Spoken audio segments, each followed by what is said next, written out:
Ne, ja sam za sve te napredne ideje, ja sam to sve podržavao. Ja sjećam kad su rekli kao za žene.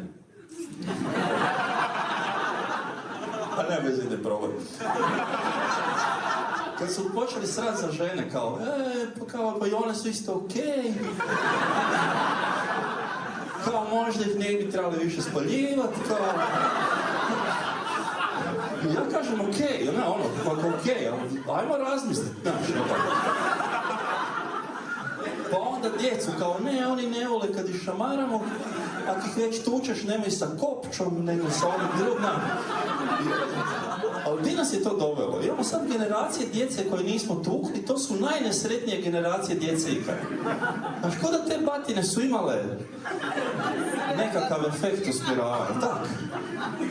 Sad je ono mislio, ja sam toliko star i zaostao, sad je bilo ono kao imaju dječaka u školi, jeste čuli za ovog problematičan? I ne zna niko šta ćemo s njim. Ja sjećam, mi smo znali. Znači, nije uopće nikakav bio problem.